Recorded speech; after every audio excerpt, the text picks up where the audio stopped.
had incorporated research and evidence-based and data analytics. Kathy and I were talking about some fabulous things that Scanalytics are doing.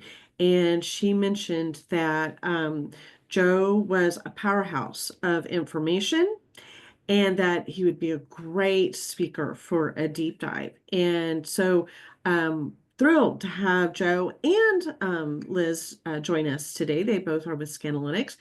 So instead of me reading your bio, Joe, which is impressive, um, I am going to just ask you to start off by telling us a little bit about yourself and then take us into the Scanalytics world and um, share with us some of the fabulous things that are happening in technology and kind of some things that we should be looking forward to in the future. Great. Thanks again for the opportunity and Kathy as well for setting it up. And the connector theme there of superpowers is a good one because I was actually going to start with some like when I was growing up, what my favorite superhero was, which was Batman, and for like to the point where I had the bat sign like shaved in the back of my head from like third grade through sixth grade.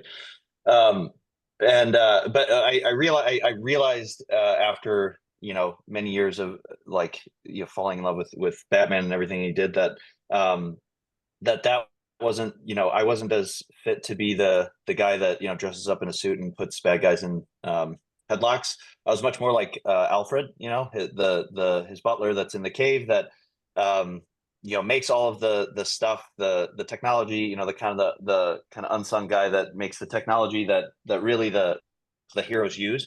And I bring that up, or I chose to kind of start with that because when I had the opportunity just over a year ago now to do a talk similar with Mannington and with a group of folks like yourselves that run, operate, and provide senior living communities and healthcare spaces. That is my genuine feeling is that like I'm great and I love kind of building technology that can be applied to, and as you'll learn today, into like physical spaces in particular. But really, that still makes me kind of Alfred. I think like the folks that are actually running these communities and designing the communities and taking care of the residents and doing all that, like you're all more the Batman than I am. So that I setting the scene here because that's really where I've spent the vast majority of my time and my background.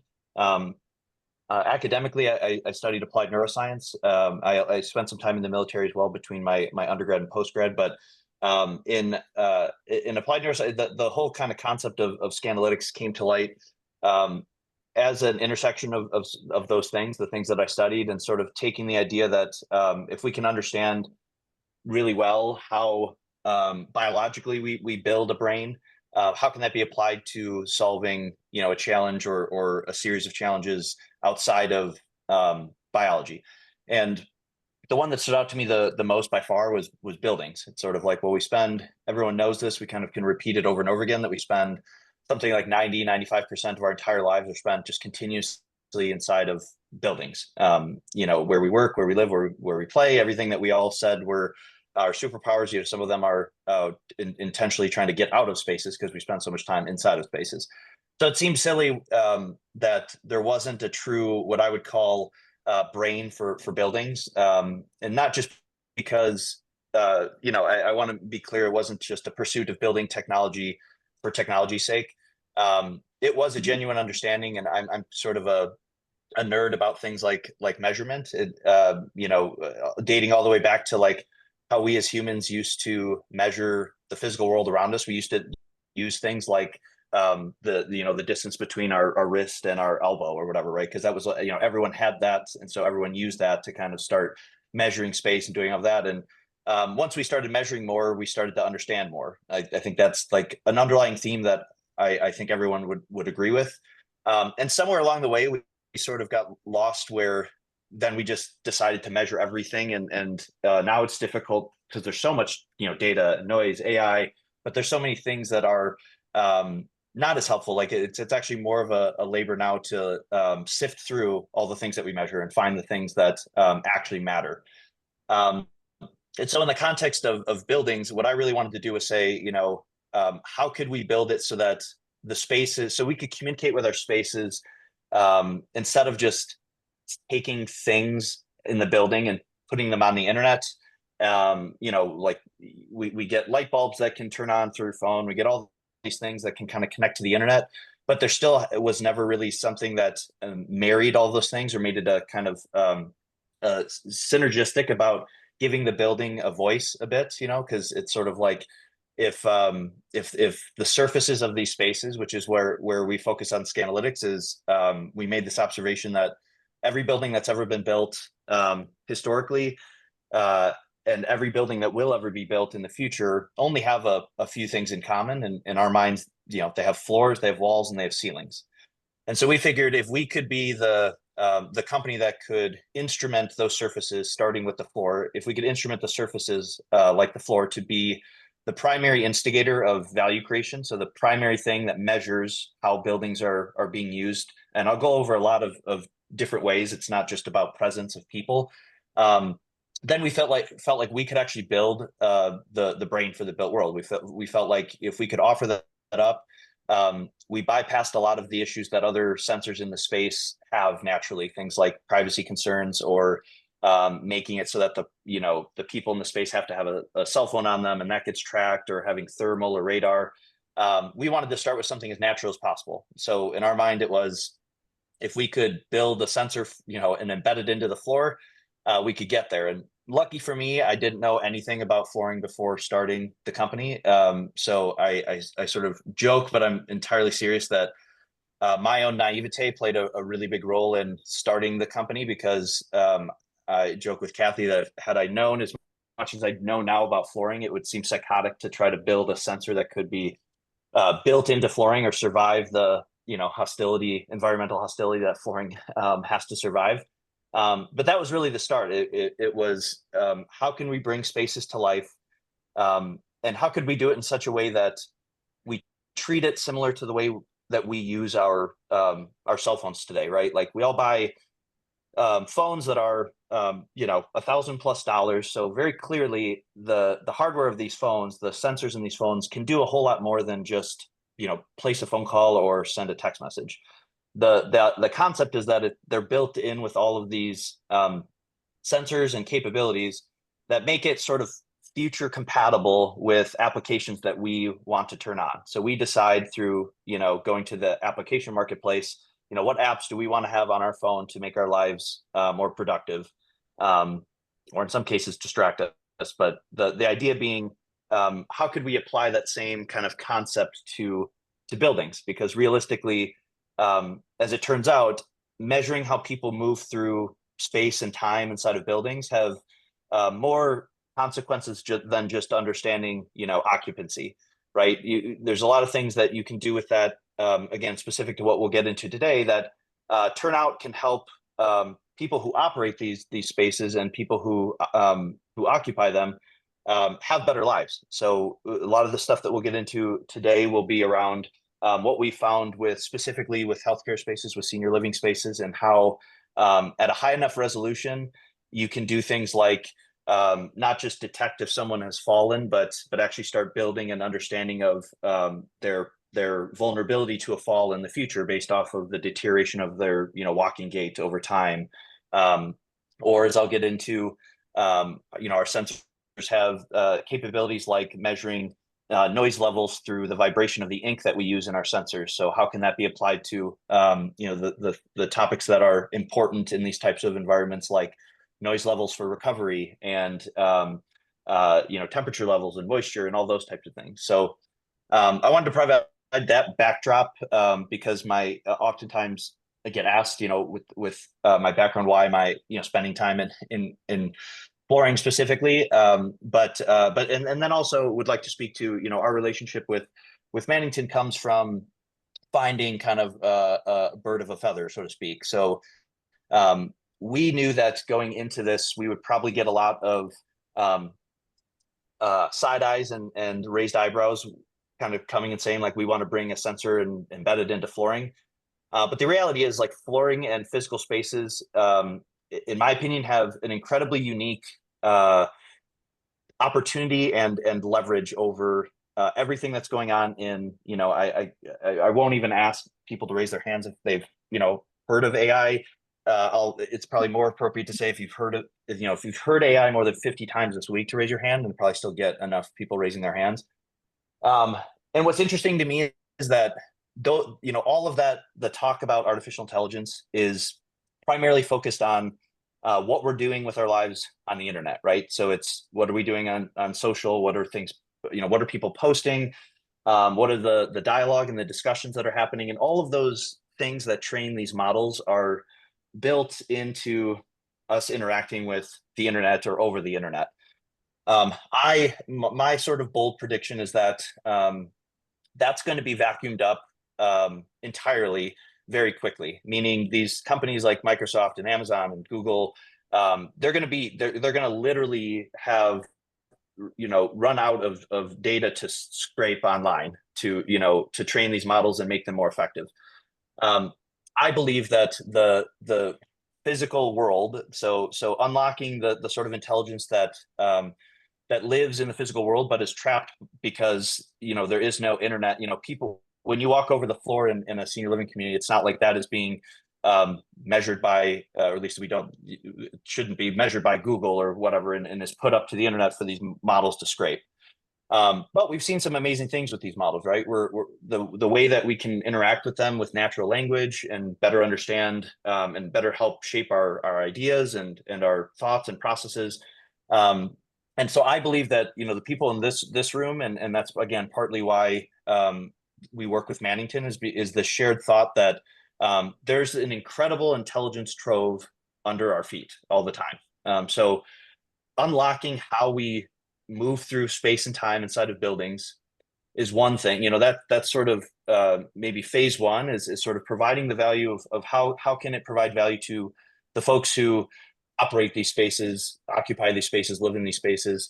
But there's a next phase, which is once you start doing that at a high enough volume, you do start understanding, you start capturing this information about interactions with people in space and time and care delivery and all those types of things that are going to be incredibly important to accelerating natural intelligence, so what we can do to build better, safer spaces, but also artificial intelligence. And so that's a big part of our partnership with Mannington, is sort of leaning into how can we choose the right spaces and bring this technology that I'm talking about to better the folks who are involved in it in phase one here. So I figured instead of a bunch of sort of just slides, it's much more. I actually moved around. I'm in hotel room in Los Angeles, and I actually moved the my nightstand over to the other side so I could lay out some sensors here. And what you'll see in what I'm describing, if I can finagle my camera the right way, which I will, is going back to the start of Scanalytics. We said, okay, we're going to build this sensor because we want the intelligence that can be captured out of this sensor. And so we got our start by just building basically a big square, a 2 foot by 2 foot square sensor that had physical connectors on all four sides. And to build out a space, you had to like connect them together like little Lincoln logs sort of, and build an array to be able to capture what's happening underneath the literal foot traffic. Which was great, but turns out like if you want to do that for hundreds of thousands of square feet, tens of thousands of square feet, connecting them together is not a scalable solution. So luckily for us, we were approached by the U.S. Department of Energy reasonably early on in our journey, and turns out they also had this problem of, we want to reduce the emissions that come from the built sector in the United States. And their problem is most of that now is HVAC. So how can they more intelligently control the airflow and loads that HVAC are using?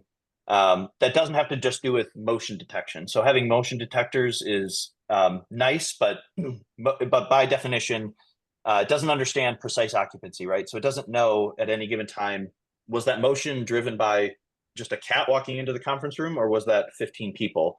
And if you know the difference between that, if you know precisely how many people are in that space, you can optimize the airflow specific to that, 15 people, not what it does today, which is maybe operate for full occupancy every time there's a motion detected. And so they approached us and said, look, we think your technology could be applied to help us solve this problem. But yeah, your solution today is not scalable. You need to build this out to be able to be, manufactured at scale, but also installed and compatible with, flooring today. So you can't introduce new complexity to the installation and labor chain and manufacturing chain and all that. And so luckily for us, we did win a couple of those contracts with the Department of Energy, which allowed us to develop the technology into what it is today, which is, and again, we'll show you, but basically it's a sheet, a rolled underlayment that can work under any of the Mannington commercial flooring that you all might be familiar with. And it basically turns that whatever space it's under into like a big readable touchscreen. So it's like a bunch of pixels that when you walk over it, what we're doing is it's a high enough resolution where we can actually see, a heel to toe strike and turn that into a foot, and then turn 2 feet into a path, and then measure at a very high resolution actual path, reconstruction where people are walking, what they're doing, if they're in a wheelchair, if they're just pushing an office chair, whatever it might be.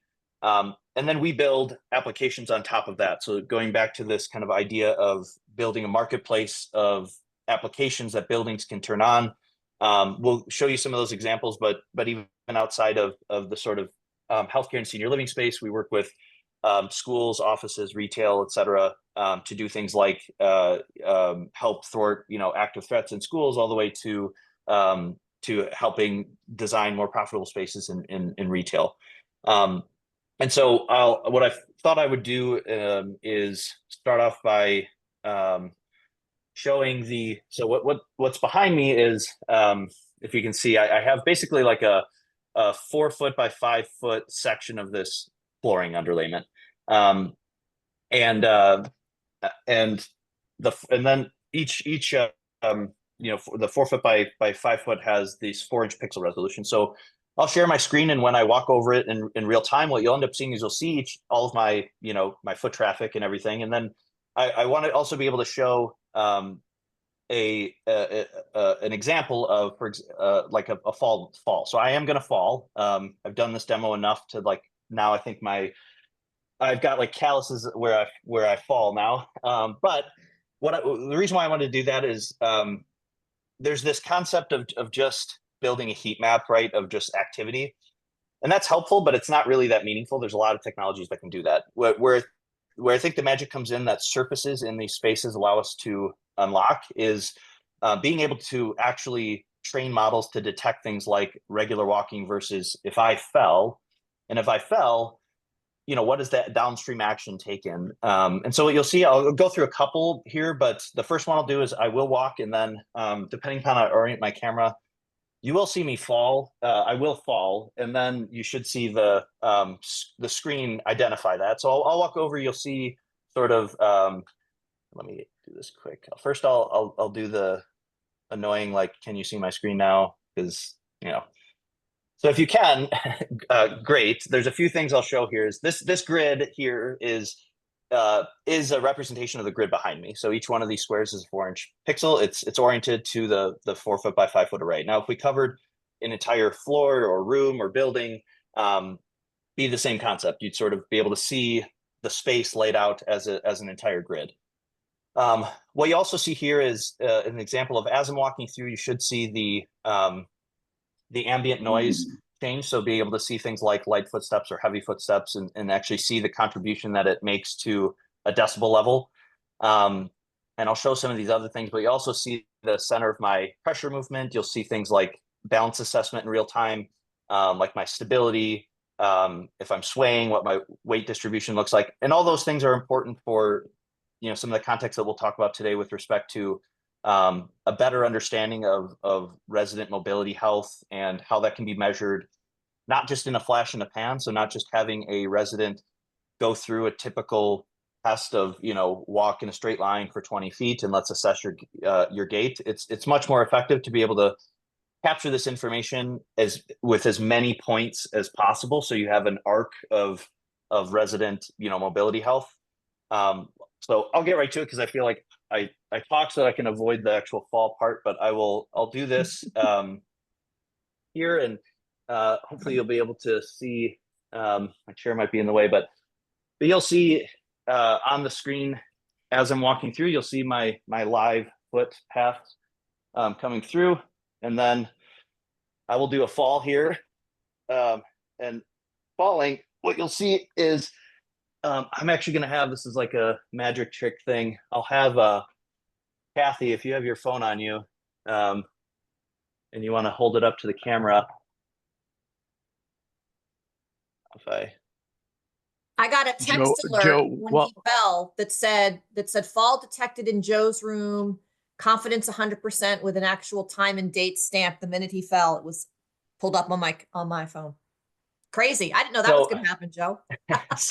And Joe, based on you sticking the landing, I would give you a 5. There you go. So, all right, great.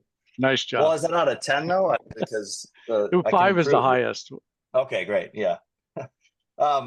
And just for clarification, obviously Kathy and I aren't in the same room. I didn't schedule the what I wanted to show was, and it doesn't always, usually the vulnerability of a demo is you want to show something and then you never know if it actually shows what you want to show. But the idea is, Kathy got that text the second I fell, right? So I didn't touch anything on. I didn't use a button. I didn't do anything other than when I was walking, it didn't detect. Obviously, it didn't detect I was falling. It was showing that I was walking normally.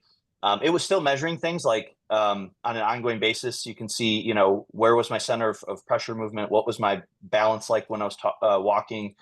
And was there any sort of contribution to my overall mobility health score? So on a more longitudinal basis, what is my risk? Those things, that's comprised of things like stride length and walking speed and number of steps taken to complete a certain linear foot path.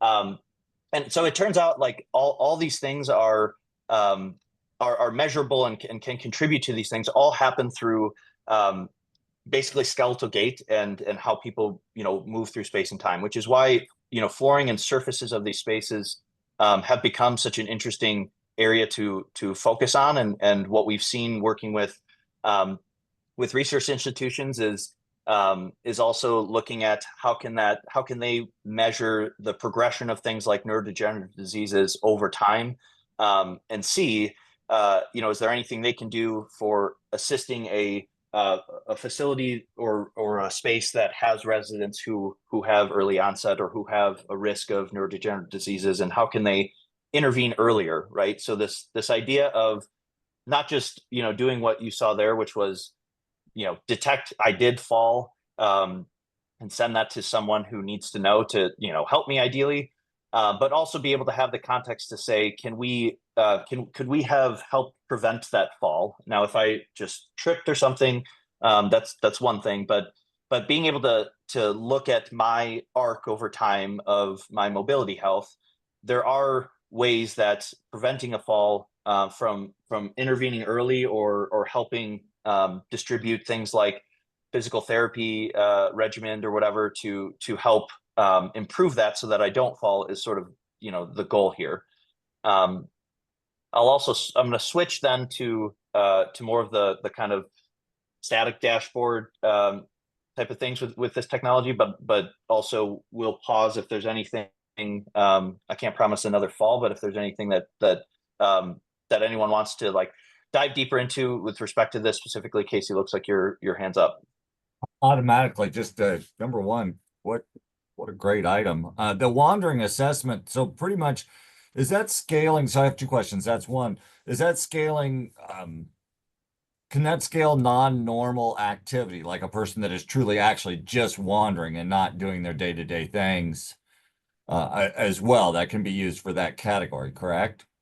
Yeah, that's right. Yep. Yeah. And so a lot of this is you can kind of imagine, and I can also take any of these like, let's say this was oriented around my entire room, and I wanted to say, you know, look, if I'm doing a certain activity within this zone and I can specify the zone, then it might be contributing it might be contributing to the model in a different way, right? It might be saying, look, this is or maybe a better example is if this is where my bed is, or where my, you know, if I have my mom or dad in a space like this, I could also say, hey, look, if they get out of their bed anytime, presumably when it's dark, like you know, anytime between 8 p.m. and 6 a.m. in the morning, and they get out of bed anywhere here, it should, you know, turn the lights on. It should you know, make sure that they have a clear pathway to the bathroom, whatever it might be.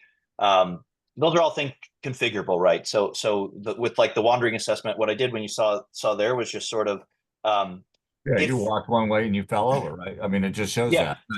That's terrific. Yeah, and for like showing a pattern of confusion, etc. Totally, yeah.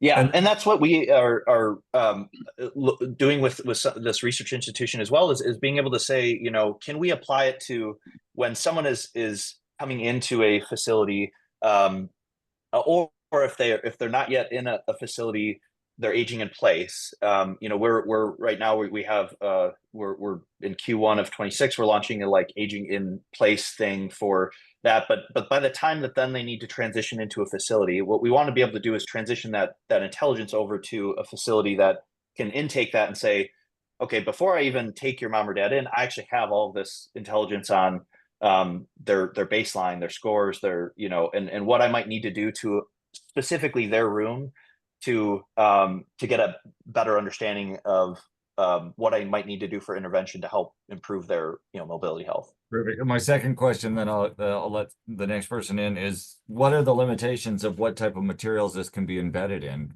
Currently, I'm assuming you have it under or within a carpet or something like that. Is there a limitation at this point of what it can be embedded in?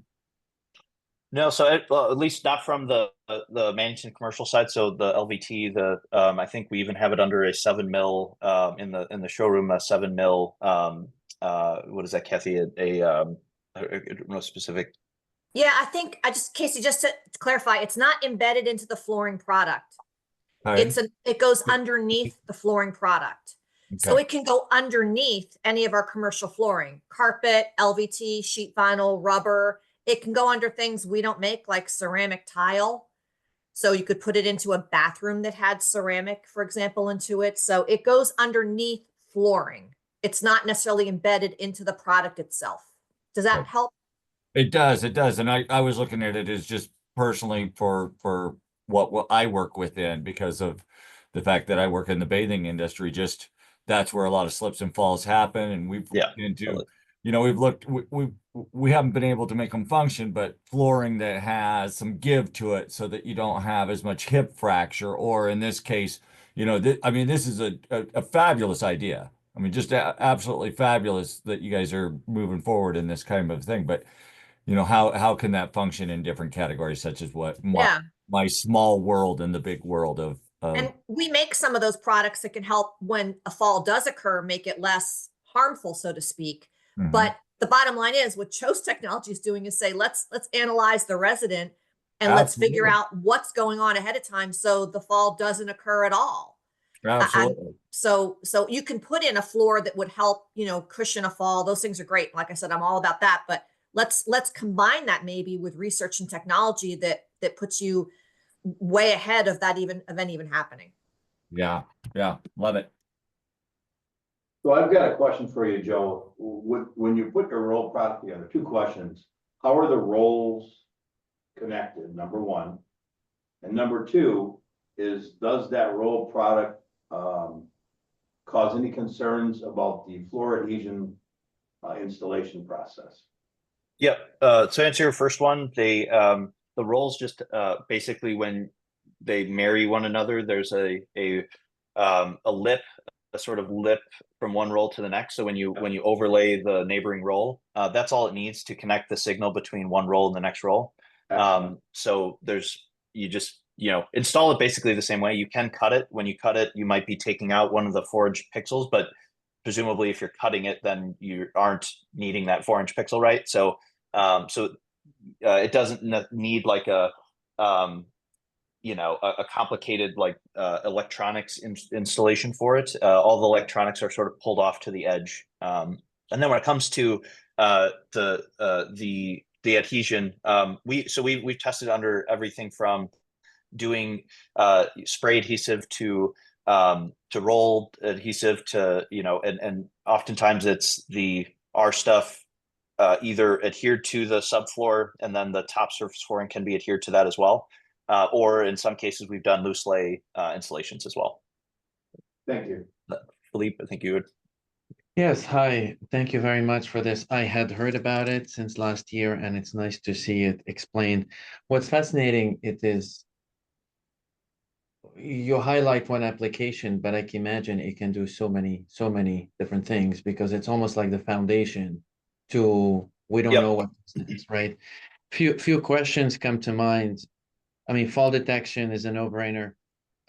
Intensity of traffic, could it track my foot versus your foot because you walk differently than I am? And could it, with that, could it tell if a caretaker visited the older adult on that day and where did they go during that visit? And these are the things that come to mind. Another question is, can it record and how far back can it be something that could be used later on to figure out if things have been done correctly? Then my other question is the legality of it. Since it's embedded in the floors, and if it's in a main lobby of a senior community, and it tracks different footprints, where is how can we deal with the legality of tracking people who are not aware of that? I can start with that one. So the nice thing about the leading with the work that we've done with the Department of Energy is they're very strict about that. So we had to go through independent review boards for things like ensuring that it's no different. It's actually a lower kind of consideration than a public space you'd walk into that has security cameras, right? So because presumably, technically with like a security camera thing, they have more risk because you could, if someone hacked into that, you could get a literal image of someone, which is personally identifiable. Whereas ours, you can't unless you're intentionally badging in and saying like, when I badge in, I want you to associate my badge scan ID with the 2 feet that I'm walking through your space.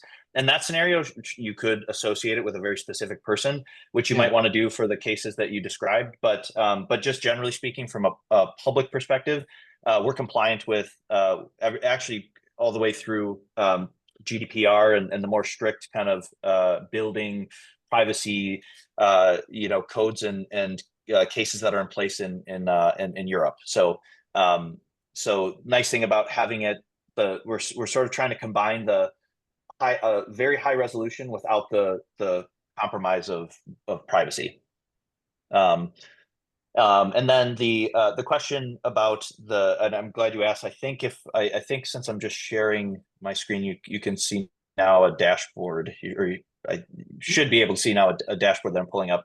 But a lot of what you described, that's actually what we sort of look at it as. There's a couple of different views, I guess, so to speak, where I think folks like yourself have kind of the responsibility for the facility, and then you have the responsibility for the people who are in the facility, right? And so we that's how we think about how can we help deliver that value. Is there's one thing that's just about things like staffing. So how can this information, like you were describing, can we start to understand, especially if it's in a resident apartment, we can start to pick up on attributes that like walking pattern attributes and path attributes that can be associated to an individual. And so the distinction between the resident and a staff member that is coming in, we can infer that because we know a lot about the resident, and in many cases we know, of course, the path of origin from a caregiver that might be going into the space.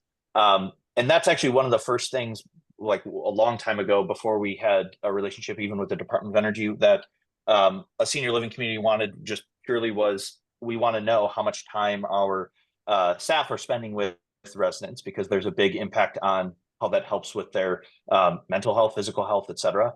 So I'm showing a few, for example, the kind of, NASA control room view, right, of being able to see all these cards of specific residents that might be in my space if I'm a care provider. We can also ingest. So some of the things you see here, want to be clear, we're not measuring through the floor. So I'm not measuring heart rate through the floor, blood pressure through the floor. Although we probably could. I mean, we could probably do heart rate because feet are a great place for that. But we want to be able to also ingest as many things as possible, as you'll see with some of the stuff that we go through, especially with like facility care. We want to be able to make it so that there's a unified data source, because it's incredibly inefficient if we're forcing someone on someone else, or vice versa, where all this data isn't in one place.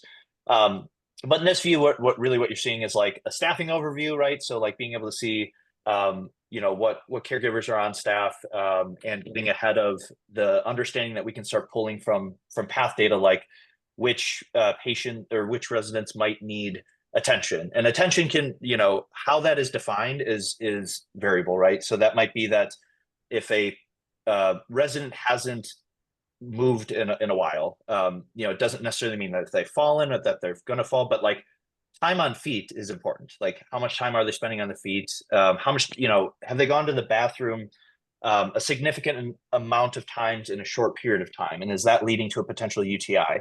All those things can sort of be defined as like, what do I want to see for someone? Like if I wanted to go in and say like, okay, now I want to be able to click into Emma here. I want to be able to see kind of what her status is. So things that some of the things that we capture, as well as some of the things that we pull in, but be able to just look at what's her fall risk assessment, what's leading to her being a high risk right now, or urgent, or someone that I need to look into, and then be able to configure those alerts. So be able to say like, I want to, for her specifically, I might want to understand if her safety threshold, anytime it's above 50%, I want to be able to save that. I want you to email me, text me, and send it through the app or whatever. These are all things that are of course configurable. But this is also something that's important for if I've got my loved one in a facility. I also want to be able to have some sort of view, maybe again, not to the detail that the facility might have, but I want to be able to see like, on a regular basis, let me know that mom got out of bed, that she's moving in the morning, that she's, what her fall risk is, all those types of things. So those are all things that the family can view, similar to how the caretakers view it. I have one follow-up question, because I'm very curious. Is it a tool that could learn from itself based on the person, like is some sort of intelligence, or maybe could it be built in to understand people's patterns without you coming in and adjusting what you want to see? Yes. Yeah, exactly. So that's actually one of the main things is after some set period of time, let's say it's, maybe 10 to 14 days or whatever, you start to get a very good understanding, given that we sample. One of the other questions that you had that I forgot to address, but it's relevant now, is, can we look backwards? And the nice thing about this type of these frames, or this data that we're capturing, is it's a literal fraction of the size of like a camera view, or like a live view, right? Like most of our experiences, if you have any in video monitoring, is that at some point you have to dump that, unless you want to spend a lot of money on storing it, and sorting through it, and going like with us, it's so incredibly light that a facility could never download the data, but keep it on the device, and the device itself could hold it for multiple years worth of daily data.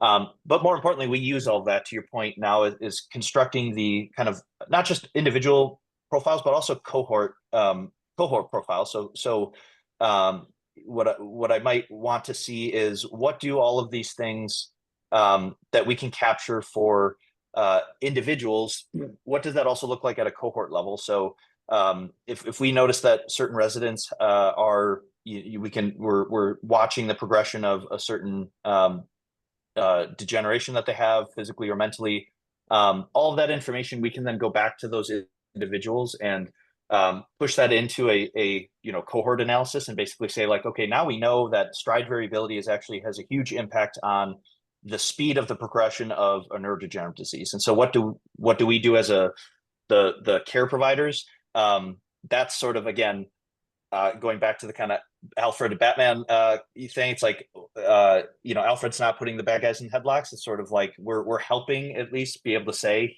here's everything that you need to be able to make an adjustment to the design of the facility, the layout, the care that's delivered, the timeliness of the care that's delivered, to be able to get ahead of that. But at least it's driven by this data that's both highly individual, but also extremely relevant to cohorts, like large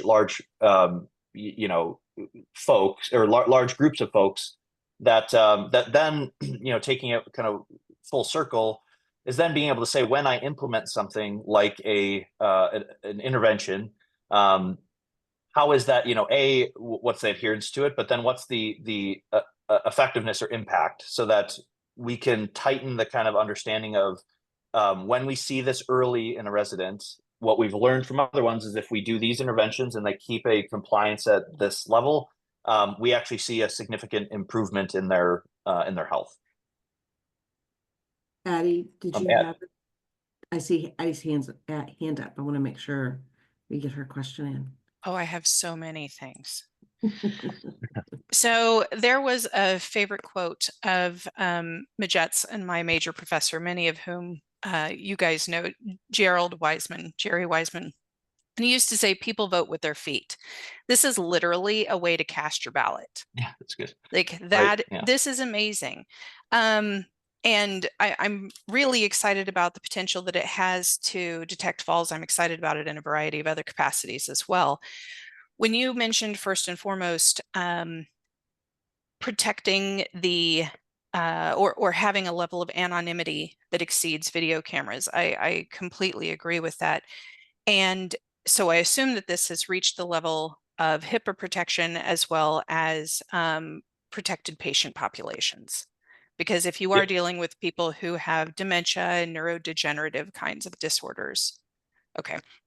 Yep. All And right. we also were, to be clear, we have a version of this that never actually has to touch the cloud, right? So meaning it doesn't have to have internet relay whatsoever.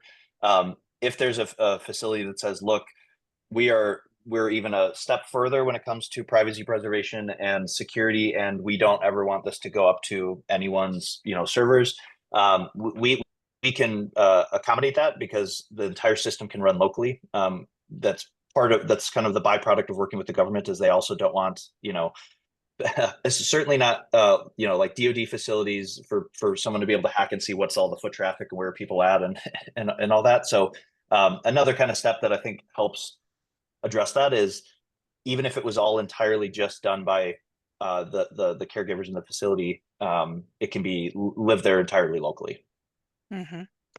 So I like the fact that this gives a more granular level of data associated with falls, because in hospitals, even in long-term care, we track falls, but we don't necessarily track the location of a fall. So it's very difficult to basically get the anatomy of the fall. Like, what was the context? Exactly. Was a person headed toward a specific something or another?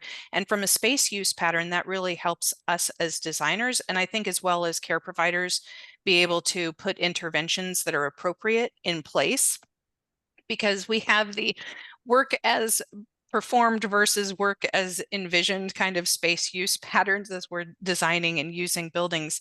And this includes, this is one of the opportunities, I think, it includes where people aren't walking. We have a lot of very long corridors and spaces that we have patient populations that they don't perceive that they can manage distances.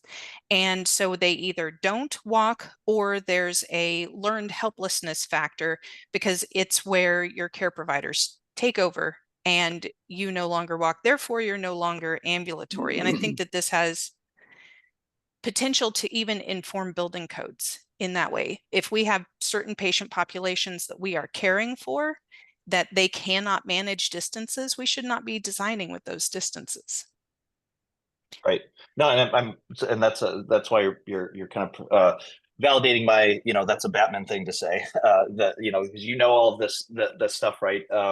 But also even just to touch on the anatomy of a fall, we also, before we did this, we spoke with some folks from first responders that were basically like, when you respond to a call, and this could also just be residential, but when you respond to a call and you know that there's an elderly fall, what's your wish list? Like, what would you love to actually know when you enter? And every single one of them was sort of like, well, we want to know, we know, they also know where the fall took place, but they don't know, to your point, they don't know the preceding, what happened leading up to that. But also, just as importantly, they don't know how they fell. Did they fall from their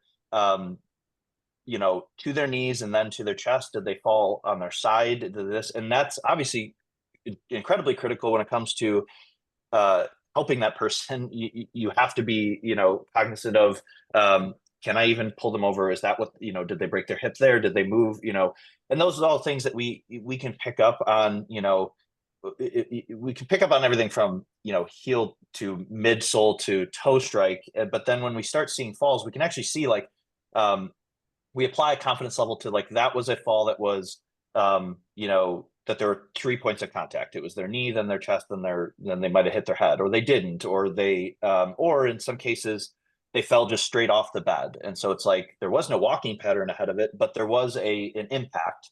And we can, also measure that sort of relative force. So be able to say, if we know something about the patient, like their height, weight, et cetera, those types of things, that stuff's important for the downstream care that's given to them based on that context. So yeah, those are all great points.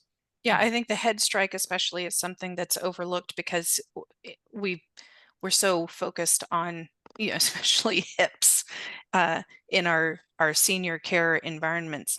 The other thing that occurs to me here, and this is again about space use patterns and behaviors, or behavioral patterning even, is reflecting back to Marvell Adams and my own work in long-term care, and thinking about the workforce.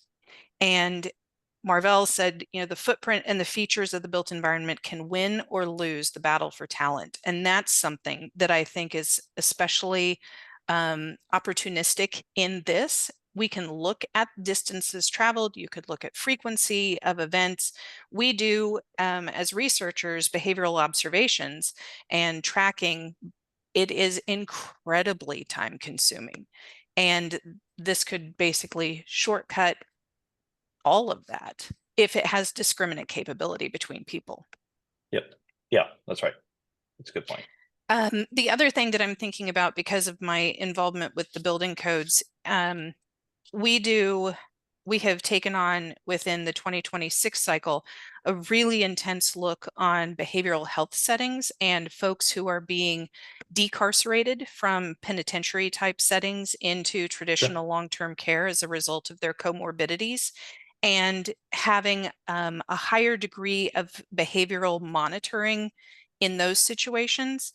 Are there techniques that are available to be used with the product that provide that level of safety and impenetrability in those kinds of settings where the patient population can't weaponize something or pull it away? Yeah.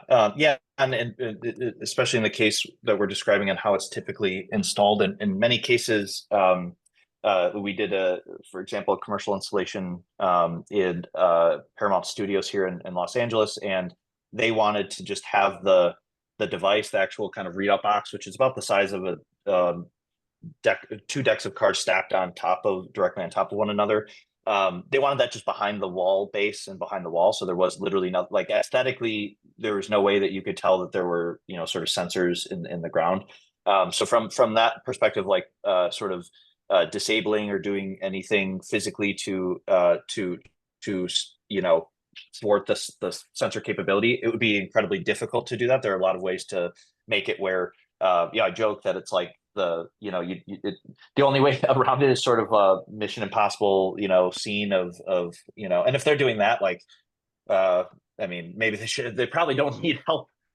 They probably don't need to be in a residence, I guess. But no, that's what's helpful for it. The topic comes up a lot, actually, just as a comparison into schools as well, where when there's something like as we tragically see all the time in the United States with active shooters or whatever, with cameras and other things, there's always ways to obfuscate. There's always ways to break the to stop the view of personnel. There aren't a lot of ways to do that when it's embedded into the floor, and so we kind of use that as much as we can to provide that baseline, and then make it so that there's a consistency of when that intelligence is coming in and that it's reliable. Very cool. You mentioned the kind of seamless capability. You didn't use the word seamless, but the integration of data. And I'm thinking about all the different disparate systems that we use to track and log information in long-term care, acute care, home care.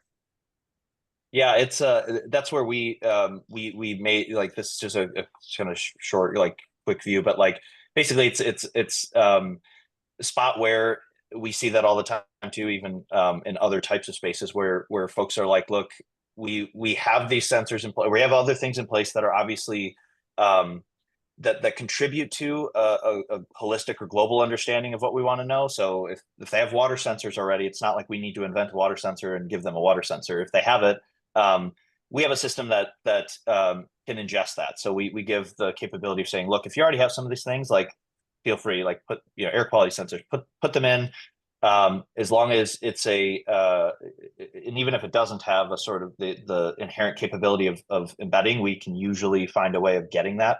And then once it's in the system, those things can all then feed into like one dashboard. And that's also from being able to, simulate, right? So a lot of these discussions too are around space planning, not just what's happening with residents or movement, but how does that help us with things like facilities, for example. So we do things like, every time that we know that a common area gets, in this example, 350 paths, meaning not just motion, but like actual paths, we know that bathroom, that public bathroom needs 2 liters of soap and 2 rolls of paper towel or whatever.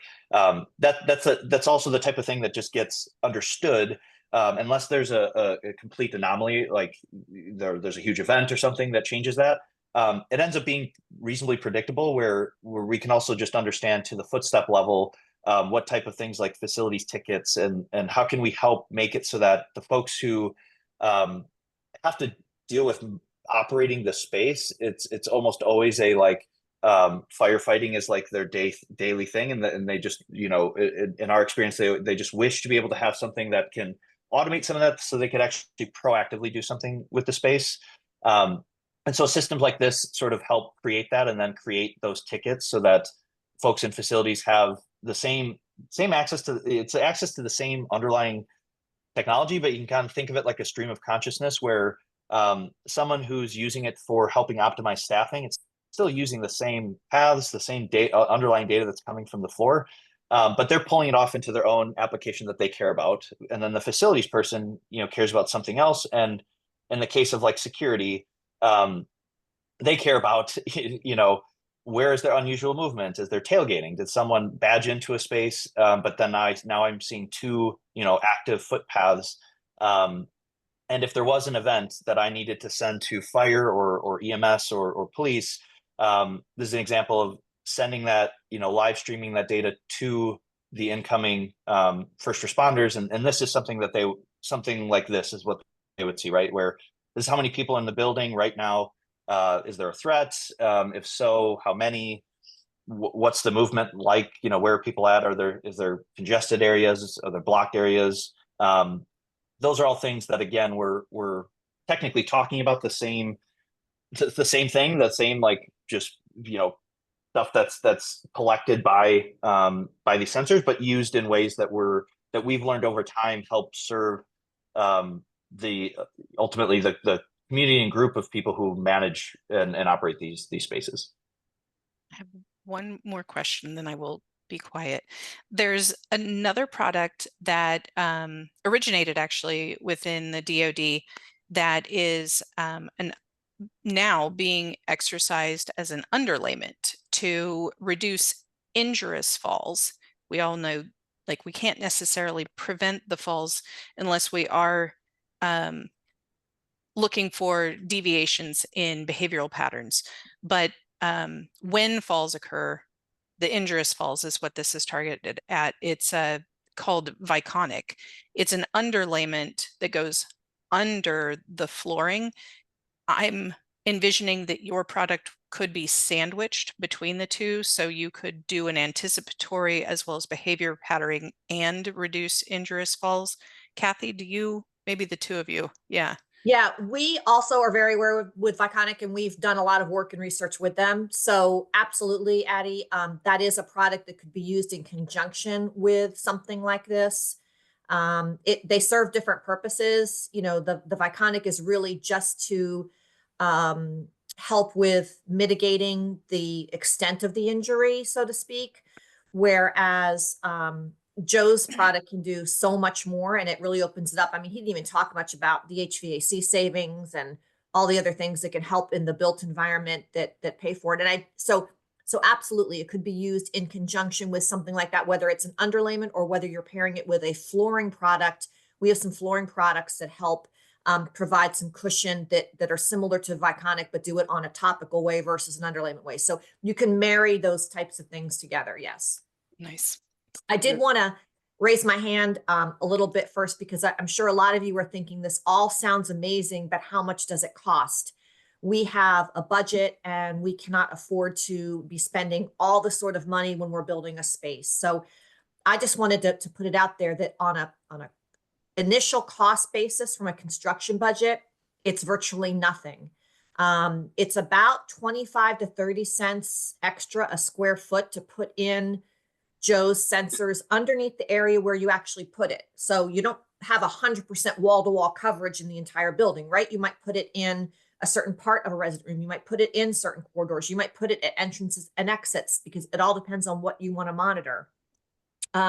So it's about 25 to 30 cents a square foot for underneath the areas where you want to monitor from a construction point of view. But then where it comes into play is more on the operational budget. And Joe, I'll let you talk a little bit about that. Yeah, and so we, as Kathy mentioned, when we started, we really didn't want, we didn't think the right path would be create a sensor underlayment and then try to sell a premium underlayment, in part because there's no precedent. So it's like, understandably, we would have expected most of the reactions to be, well, how can, you know, we don't know what the value of having this is, and so why would we, you know, budget for it up front?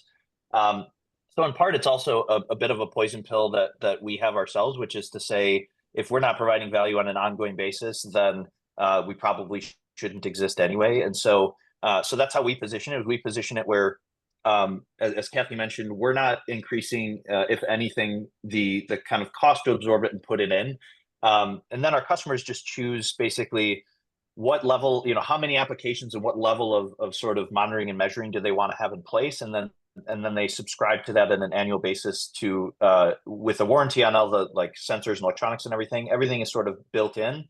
But we lead, as Kathy was alluding to, we lead with, by default, if we're covering even the minimal amount of space in the buildings, we have a pretty profound impact on cost of energy. So of course, some of our customers on the commercial side approach us because of the emissions reduction, you know, lens that they are looking at their real estate portfolio through.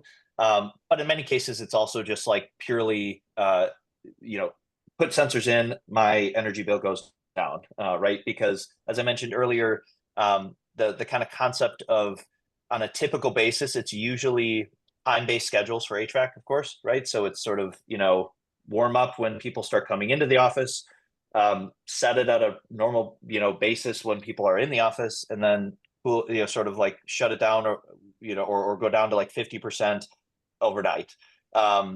the opportunity is more like, well, look, instead of doing that, or instead of just having a motion detector turn it on and off all day, we help inform the system automatically because we embed into whatever the HVAC system that's in place in the building, so that without a human in the loop, it's autonomously adjusting the airflow in the zones of the building relative to how many people are actually in the conference room or whatever the room is, right? And just to give you an example, that's going back to, again, an example of Paramount Studios, they had a lot of motion detectors everywhere, which basically meant if you got up and walked past one of those motion detectors, for 30 minutes, that zone would go to 100% occupancy, because it was like, well, I detected motion, but I don't know if it was everybody that could be in that space or literally one person. And because it doesn't have that context, it just has to operate as though it's full capacity. So it's using all this kilowatt hour of energy to heat or cool that zone, even if realistically it was just me getting up from my individual office to walk down the hallway to use the restroom. Now in that 30 minutes, again, unless something is really wrong with me, it's not going to take me 30 minutes to go to the bathroom. But if I walk back, let's say by the 28th minute, and I trigger it again, it'll go back up for another 30 minutes. So you can kind of get this idea that like there's always this constant mismatch between occupancy and energy use. And so what, as you can imagine, what we do is we just say, well, look, the floor can just speak to the building, to those zones, because we can tell if there's someone walking through the space. You don't need to optimize or heat or cool that zone for the fraction of a second that they're in that zone, because they're not in that zone anymore. And so it keeps this constant basis of this orange line is more representative of where the HVAC would actually be set relative to the occupancy in that zone that is being measured. And so all the space basically in the graph between the purple line and the orange line, that's all realized savings. And so what we had to do with the Department of Energy is prove out, not that we could just save some trivial amount of energy. Like the only way that we got the contracts, or the second contract really, was to demonstrate that we could save 30 to 35% plus per year for a building on their HVAC costs, which is a big part of the energy bill typically. And so in many of the cases that were installed, HVAC actually pays for the system itself, and then the kind of ability again to say, hey, look, I really want to add a security suite to it, or I want to integrate the rest of my sensors and be able to do predictive analytics on my space and start forecasting, resources.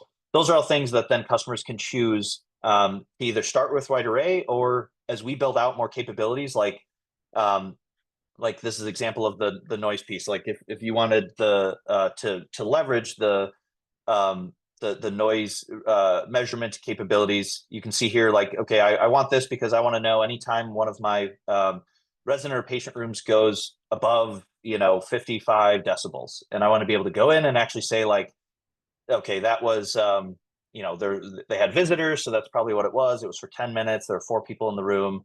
Those are all things that some folks might say, like, I want that right away, throw it in. And then other people say, like, let me use the HVAC and use the staff, augmentation application, and then choose whether or not they want to turn that on in the future. So we try to make it so that it's value driven right out of the box. So it's something that if it's providing value, even if it's solely on HVAC energy savings, then it's going to have a fast, ROI. Okay, so I am reminded, going back to the Batman analogy, when Jack Nicholson played the Joker, where did he get all those wonderful toys, right? Yeah. So, what a wonderful set of attributes to this system. I can see some real long-term benefits. As Addie mentioned in research, certainly, and translating that into code implications in how we think about using our buildings, I think is undeniable. We have a few more minutes kind of scheduled for this topic. I want to make sure that if there are other questions, Dan, do you have a question or a comment? I don't know how to virtually raise my hand, so I'll physically Okay. raise my hand. Who installs it? How is it powered? And does it have to work with a certain like smart thermostat?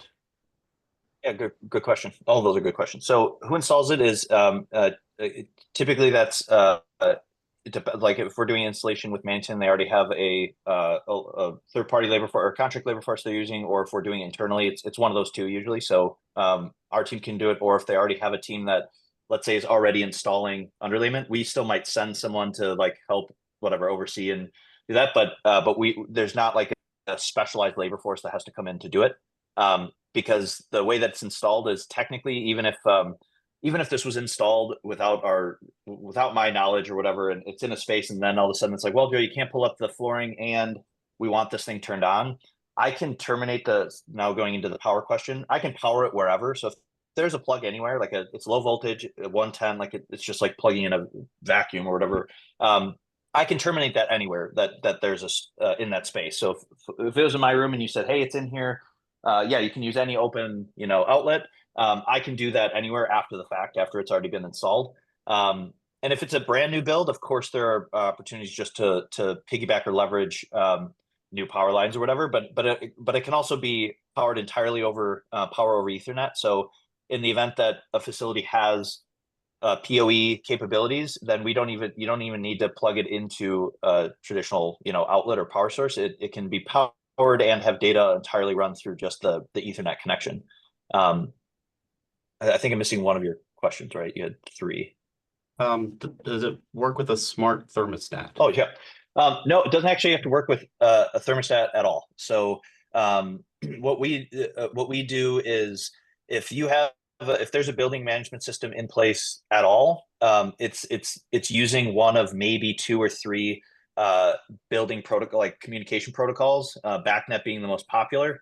And so we just feed onto that communication system. So it doesn't matter if it's a Honeywell or if it's a Nest or whatever. We don't have to interface directly with the thermostats. We're going directly to the HVAC system in place itself. And if a building doesn't have a modern system, all those zones, there's still zones that basically they're just controlled by how open or closed the dampening hood is. And so we can just also directly tap into opening and closing the dampening hood based off of the sensors. So there's rare case where it's a building that has any recent sort of building management system that we can't integrate into.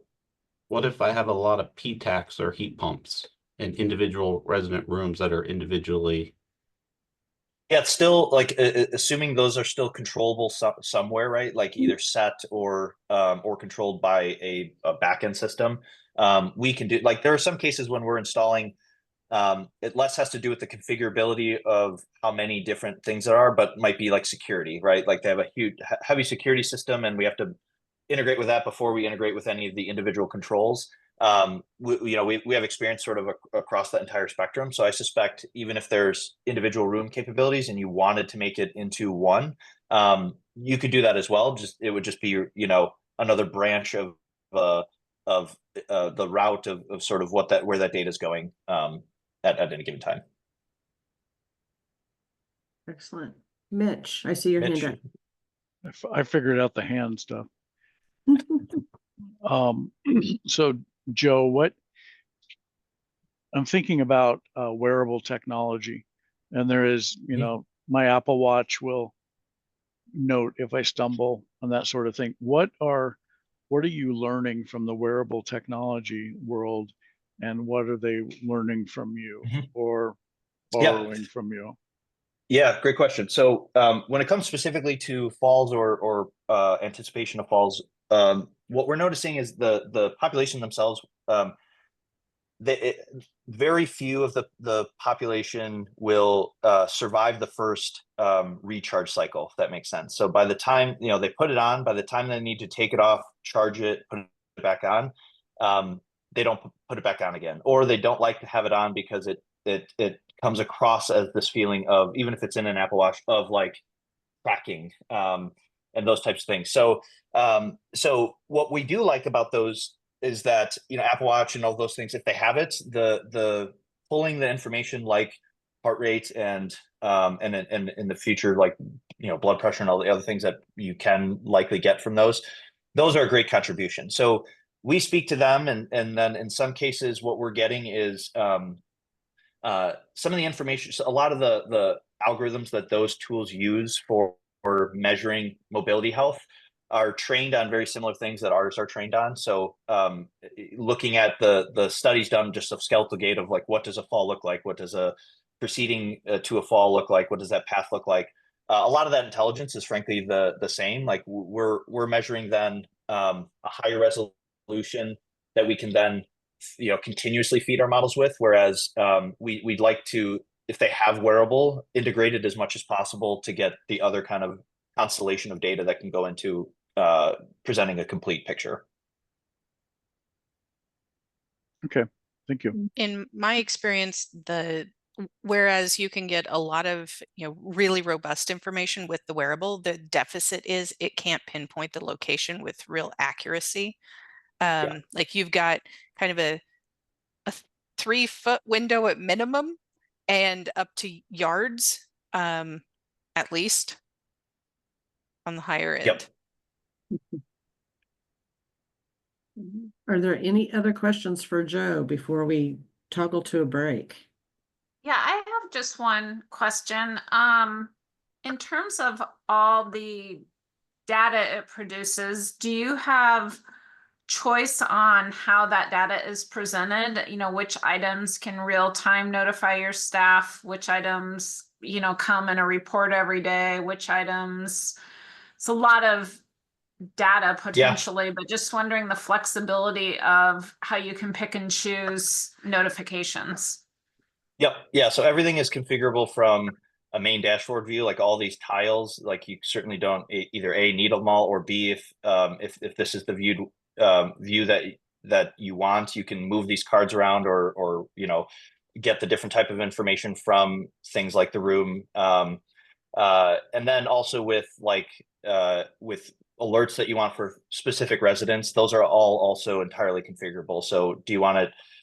Some people might want something once a week as an email report, and other people are like, I want, you know, any aberration, you know, when it's happening real time as a text message. So those are all configurable. And then we have, as a sort of shameless plug to the whole AI thing, we do have you know, all of that information is also trained on what people are getting more familiar with, like naturally speaking to an assistant, right? So if I wanted to say something like, you know, which of my residents need attention right now, I mean, you know, I can type that in, and then you know, thanks for a second, but it's trained on all the information that I just showed you. Also facility stuff. So if I'm asking a question about what should I, you know, out of everything that get used today, what should I clean, or what should I, you know, what should my path be to clean all that? Those are all things that it can produce. It's now I'm getting into the demo effect. Okay, so yeah, so now yeah, so there are 9 urgent cases. So it'll say like, okay, 9 urgent cases, 7 residents requiring immediate attention. Please check in on, you know, Carol, David, Emma, Frank, Garcia, and John. You know, those are all things that are also configurable. So again, I could ask it, you know, which, you know, spaces got the most foot traffic that I should prioritize for cleaning. And when I do that, whatever it pushes up, so it'll say, okay, highest foot traffic was the central hub, the coffee station, the print station, you know, prioritize those. I can just say like, okay, create a ticket and send that to my facilities team, so that then I would get the text message, sort of like you, Kathy showed her getting the text message when I fell. I could get the text message as a facilities person to say, I'm doing these things. And if I don't have to do the other things, I can save on resources, time, and money as a result of, you know, prioritizing what actually got used. Joe, yeah, I see the benefit also in passive monitoring. Who hasn't done something? And right. That's a big deal in our independent living. I see a lot of the benefits for healthcare, but in independent living, the passive monitoring that's done in a respectful way is always a big deal. Right. I appreciate the fact that also your system, you went with names instead of room numbers. So we're further reinforcing that, you know, there's a person Right. that Yeah, we're totally. Mhm. And then a lot of this is the view of how, if I wanted to, like selfishly, it's like if I wanted to interact with a system that I had one of my parents in, for example, yeah, you know, I don't want, you know, Kathy's text was Joe fell. I don't want like, you know, someone in room 202 or, you know, patient number, you know, XYZ. It's like, they're not prisoners. It's like the whole idea is, again, going back to the start, and that's, I'll finish because I think I'm over time, but is to make it so that, and since we're in the topic of, you know, quoting, I really like Winston Churchill's, you know, we build, you know, we build buildings thereafter they build us. Like that's that's like the ambient measurement. That's the, you know, the usage of it, the way that we do. And that's why I thought about it from an applied neuroscience perspective, is like all these things, like, you know, when you get a cut, it's not like you are actively like, oh, I'm like computationally just going to send this much, you know, white blood cells to go do X, Y, Z, blah, blah, blah. Like it's happening as a result of your body, like having these capabilities, having this intelligence on you. And there's no reason why our buildings shouldn't be able to do the same thing and then treat us like, you know, people, not just, you know, yeah, occupant number 46 or whatever. Joe, this is Mitch. Have you done any linkage or synchronizing, tying to electronic medical records, so that staff would have access to that? And Steve Lindsay may be saying, no way, I don't want a surveyor with access to this information. We haven't done any direct. We've created the capability for an export in multiple different types of views, where sometimes they're ingesting it into then a system their way. But we haven't done any like direct, like literal direct send off to EMR before. Okay. How about a call bell system? Yeah. So meaning like a service for monitoring this, and then if it gets sent, it's an alert not just to a caregiver, but someone who can react. Is that the question? Yeah, or integrating this technology with a call bell, because there are times when, no matter how Totally. you're loaded, you need help immediately, and that would be really interesting. Yeah, yeah. So those are sort of easy integrations, where you know, certainly as compared to like an EMR integration, where those types of things can be ported in, or if there's a system that's already in place and they're married to it and they don't want to get out of it, we can also send this information to those systems if that's preferred. Okay, so we're starting to inch into our break time, and I also don't want to shortchange Lynn's time with us after the break.